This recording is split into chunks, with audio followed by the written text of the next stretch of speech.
Good morning बच्चों, welcome to online classes of Ramlal academy. तो बच्चों अपन पनोरमा बुक से ड्रॉट चैप्टर के क्वेश्चन आंसर कर रहे थे और लास्ट दो वीडियोज़ में अपन ने पनोरमा बुक से शॉर्ट टाइप जो क्वेश्चन आंसर है वो अपन ने कर लिया है। आज की जो वीडियो है बच्चों, इसमें अपन लॉन्ग टाइप जो क्वेश्चन आंसर है, जिनके क्वेश्चन आंसर का रिप्लाई हमें 125 वर्ड्स में यानी कि देना है, वो क्वेश्चन करने वाले हैं। तो ध्यान से आप वीडियो को वॉच करें। तो देखिए बच्चों, सबसे पहले इसके 3 क्वेश्चन होंगे जो मैं आपको यानी नोट करवाने वाला हूँ और वेरी इंपॉर्टेंट चैप्टर है ये। और ये मान के चलिए कि पनोरमा बुक से अब की बार अगर क्वेश्चन आने की संभावना है 7 नंबर की, तो इसी चैप्टर से यानी कि क्वेश्चन आने की संभावना है। तो देखिए अपन एक एक क्वेश्चन को यानी कि कर लेते हैं। अच्छी तरह से आप लर्न करना, कॉपी के अंदर नोट करना।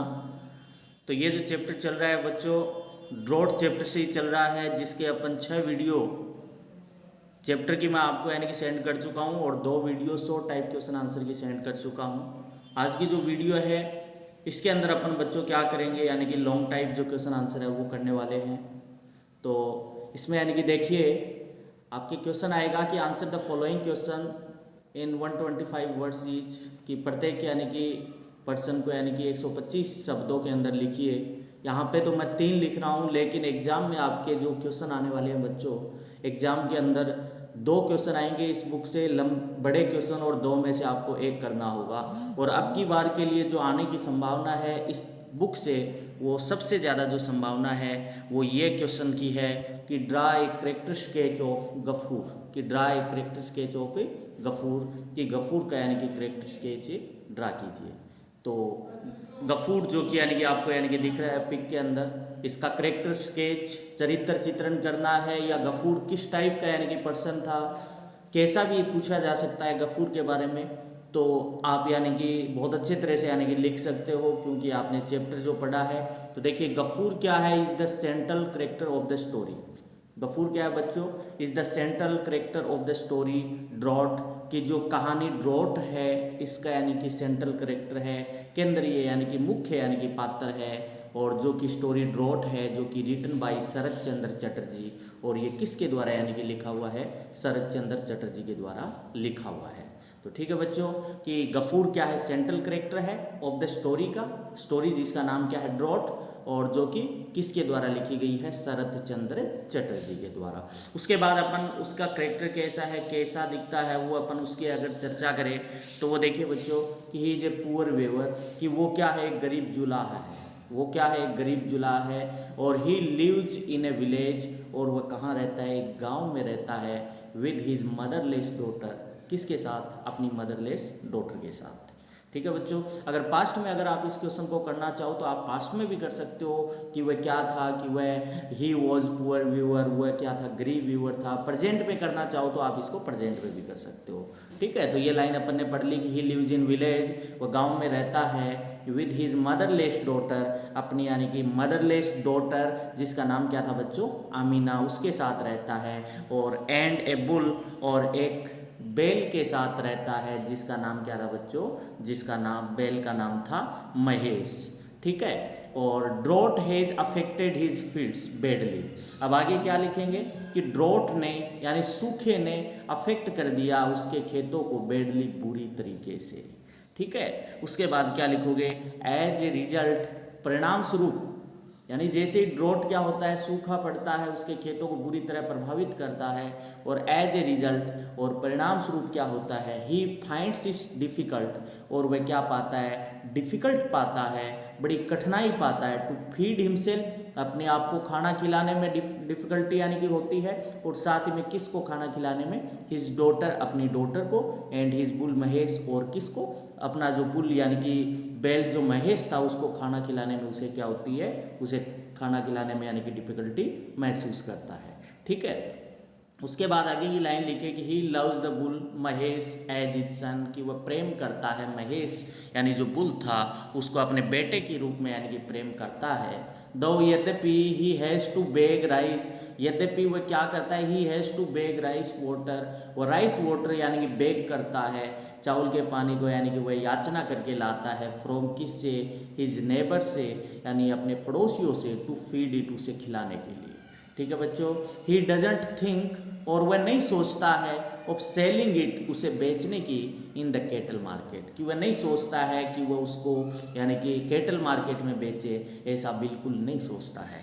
और इट शोज ये दर्शाता है कि he is kind by nature, तो ये उसका कहने का मतलब करेक्टर क्या है, ये दर्शाता है कि वो क्या है, काइंड है, दयालु है, बाई नेचर किससे, यानी कि अपने स्वभाव से, प्रकृति से। लेकिन क्या है बच्चों, ही इज़ विक्टिम, वो क्या है, विक्टिम है, शिकार है, और किसका, सर्कमस्टांस मतलब परिस्थिति का, यानी परिस्थिति से वो पीड़ित है, विच एट टाइम्स यानी जो कि उसी समय कंपेल हिम उसे बाध्य कर देता है, टू बिहेव एंग्रीली यानी एंग्रीली बिहेव करने के लिए। कहने का मतलब क्या है, वो नेचर से तो काइंड है, लेकिन वो क्या है, अपनी परिस्थिति जो है उससे क्या है, वो उसका वो पीड़ित है, उससे शिकार है, और वह परिस्थितियाँ जो है उसको यानी कि कंपेल कर देती है, बाध्य कर देती है बिहेव करने के लिए, एंग्रीली बिहेव करने के लिए। ठीक है बच्चों, ये आपको यानी कि समझ यानी कि आ गया होगा कि परिस्थितियाँ उसको यानी कि गुस्से में यानी कि लाने के लिए कर देती है। But he is not cruel, लेकिन वो क्या नहीं है,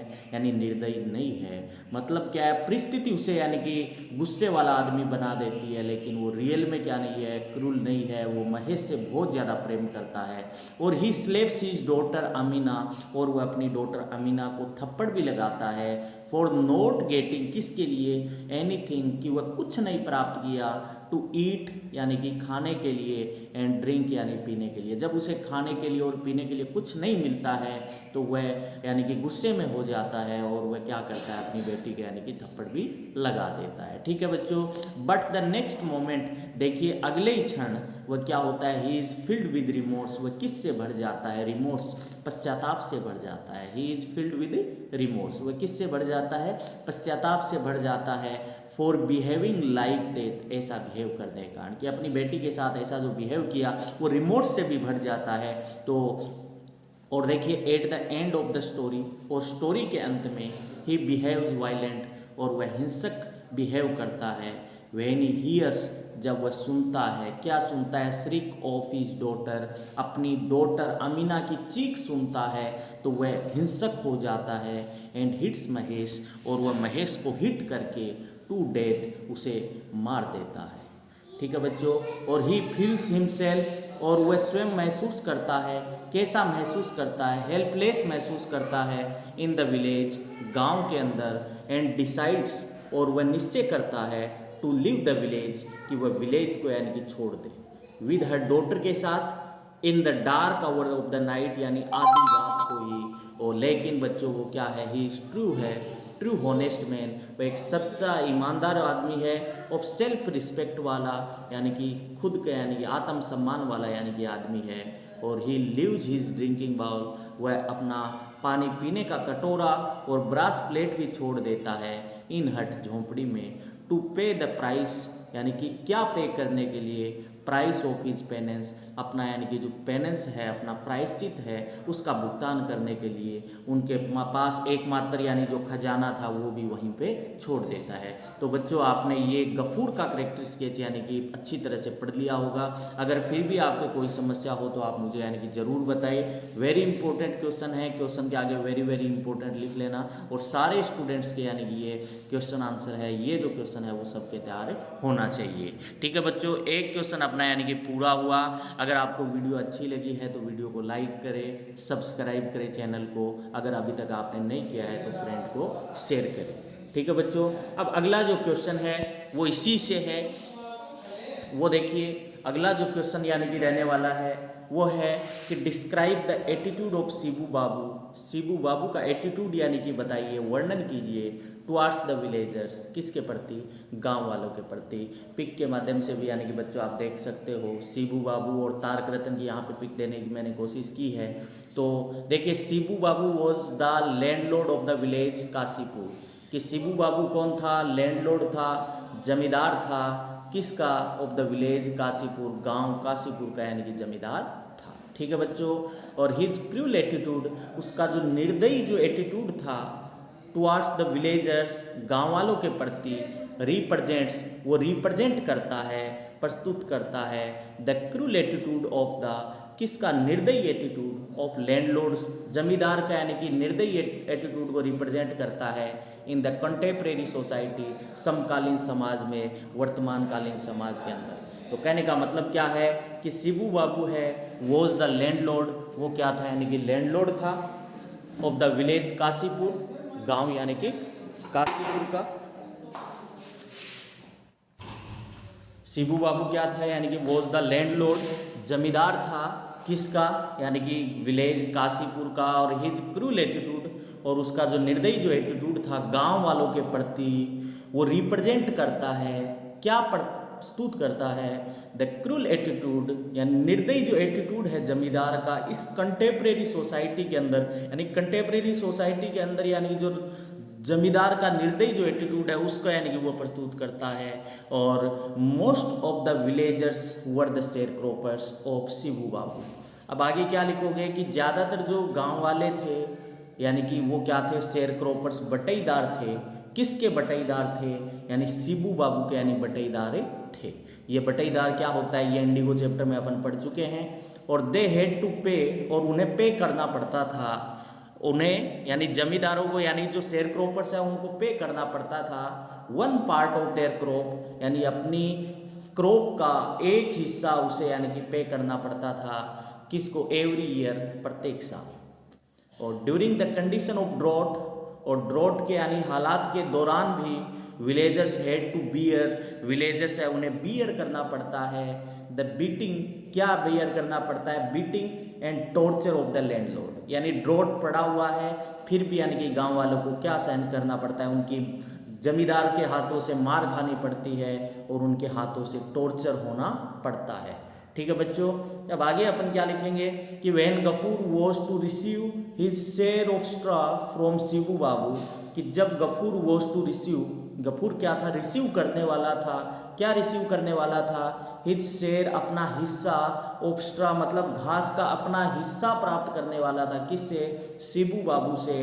तो he kept it all on account, तो वह शिबू बाबू ही केप्ट इट, वह उसे रख लेता है, और on account of his previous years rent, किस कारण से, उसके पिछले साल के रेंट के कारण उसे यानी कि पूरा यानी कि उसके हिस्से का घास फूसा वो रख लेता है और गफूर को वह हिस्सा नहीं देता है। ठीक है बच्चों।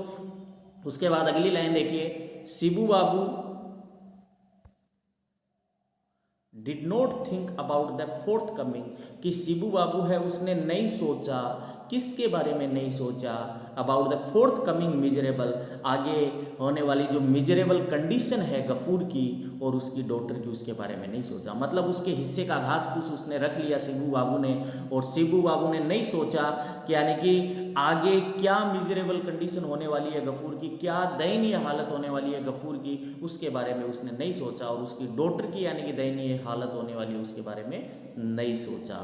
और हिज प्राइवेट टैंक्स, और उसके जो प्राइवेट जो टैंक था किसका, शिबू बाबू का, was not for the public, वो किसके लिए नहीं था, पब्लिक के लिए यानी कि नहीं था। When someone told the landlord, और जब किसी ने जमींदार को बताया कि गफूर हैड किल्ड, गफूर ने यानी कि मार दिया है, ही जोक्स महेश को, तो he sent for Tarak Ratan, उसने तारक रतन को बुलाया to ask for advice, advice लेने के लिए, रिगार्डिंग द पेनेंस, यानी कि किस से संबंधित, यानी कि उससे पेनेंस से संबंधित, पश्चाताप से संबंधित, which the killing of A sacred animal demanded, जो कि एक पवित्र एनिमल को मारने पर डिमांड करती है। कहने का मतलब क्या है, वह जैसे ही उसे पता चलता है कि यानी कि गफूर ने बेल को मार दिया है, तो वो तारक रतन को यानी कि बुलाता है ये पूछने के लिए कि उसे किस तरह से पेनेंस लिया जाए। और his bad behaviour towards the villagers, उसका जो बैड बिहेवियर था किसके प्रति, गांव वालों के प्रति, was one of the causes, वह क्या था, कारण था उनकी सोरो का और उनकी सफरिंग का। कहने का मतलब क्या है कि गांव वाले जो थे उनके यानी कि सोरो और सफरिंग का, दुख और तकलीफ का मुख्य कारण क्या था, शिबू बाबू का यानी कि बैड बिहेवियर था। तो ये बच्चों आपको समझ में आ गया होगा, शिबू बाबू जो कि निर्दयी आदमी था, गफूर के ऊपर यानी कि रहम न खाने वाला यानी कि व्यक्ति, और उसका जो करेक्टर है वो कंटेम्प्रेरी यानी कि जो सोसाइटी के अंदर जो लैंडलॉर्ड का जो बिहेवियर है उसको यानी कि वो रिप्रेजेंट यानी कि करता है। तो इस तरह से ये 2 क्वेश्चन अपने यानी कि हुए। और अभी तक आपने लाइक नहीं किया है तो ज़रूर लाइक करें, चैनल को सब्सक्राइब करें। 2 क्वेश्चन अपने बच्चों यानी कि इसके अंदर यानी कि हो चुके हैं। अब अगला यानी कि क्या करते हैं, अगला लास्ट क्वेश्चन है जो कि यानी कि करने वाले हैं इस चैप्टर का, और अपना उसके बाद अपना चैप्टर वो पूरा हो जाएगा। और बता देता हूँ मैं, कल नहीं उससे अगले दिन यानी कि परसों क्या होगा, बड़े क्वेश्चन का टेस्ट होगा। तो आप मेरे को कमेंट के अंदर यानी कि बताएं यानी कि कौन से यानी कि क्वेश्चन का यानी कि टेस्ट होगा और कब होगा। ठीक है, क्वेश्चन का टेस्ट होगा यानी कि परसों होगा, कल नहीं होगा, परसों होगा।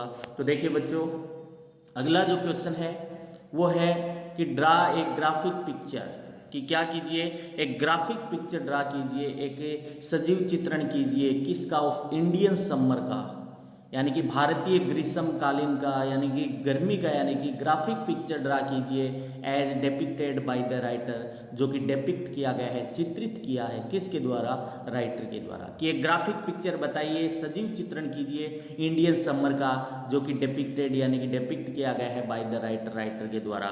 तो ये ग्राफिक पिक्चर है बच्चों, आप इस ड्राइंग के माध्यम से यानी कि समझ सकते हो कि इंडियन समर है वो ऐसा हो जाता है इंडियन समर के दौरान। तो देखिए आप किस तरह से यानी कि लिखोगे कि इन इंडिया में summer is the most terrible, summer क्या है, सबसे भयानक है, ऑफ ऑल द सीजन, सभी सीजन्स के अंदर, यानी इंडिया के अंदर सब सारे सीजन में से सबसे जो यानी कि भयानक जो सीजन है वो क्या है, समर है।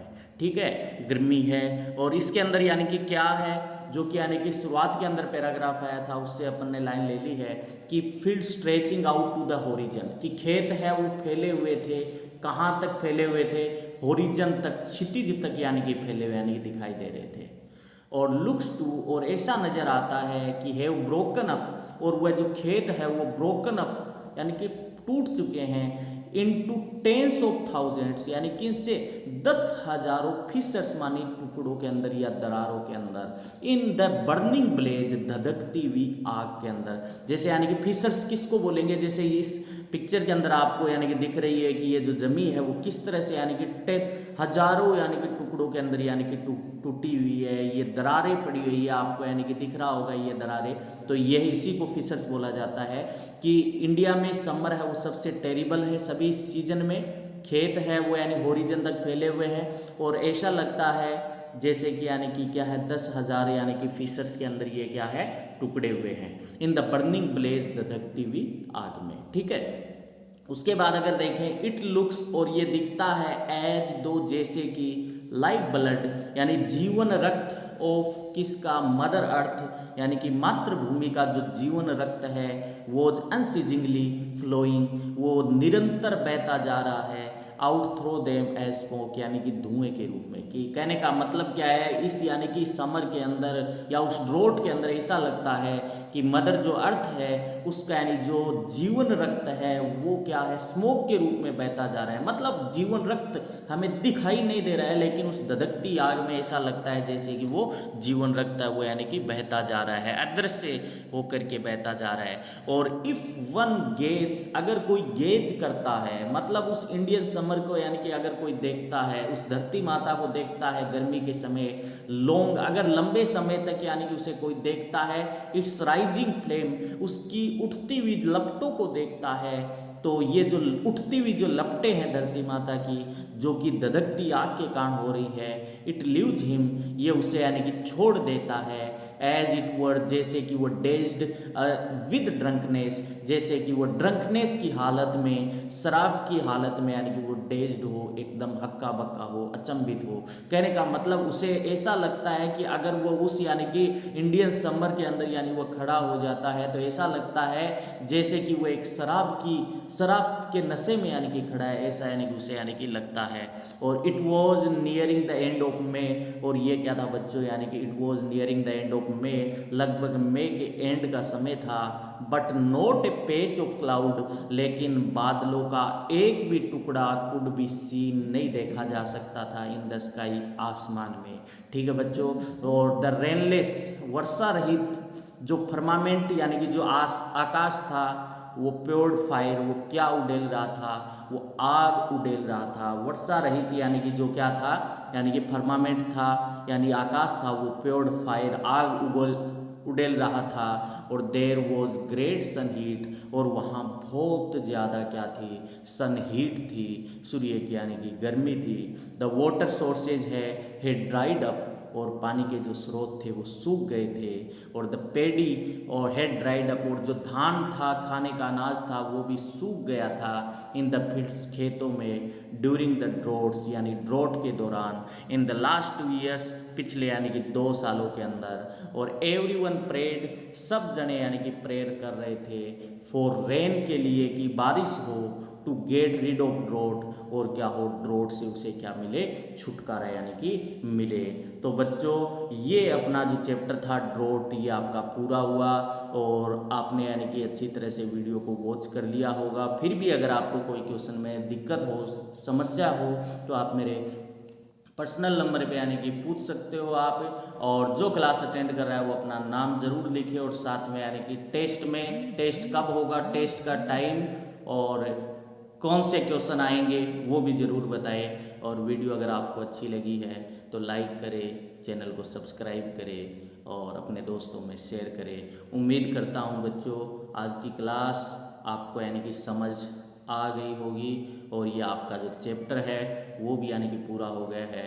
तो बच्चों यानी कि आगे की जो भी क्लास होगी, और साथ में यानी कि कुछ स्टूडेंट्स मेरे को बोल रहे थे, नेवी एयरफोर्स के लिए बोल रहे थे कि नेवी एयरफोर्स का भी यानी कि आप मैटर डालिए, और नेवी एयरफोर्स के लिए यानी कि मैटर, उनके लिए मैं वीडियो बनाना शुरू कर दिया है। और आज 10 बजे यानी कि आपको वो वीडियो है वो यानी कि मिल जाएगी। और साथ ही अगर यानी कि बात करें इंग्लिश लिटरेचर के यानी स्टूडेंट्स, वो भी उस वीडियो को वॉच कर सकते हैं, क्योंकि उनके सिलेबस में भी है यानी कि।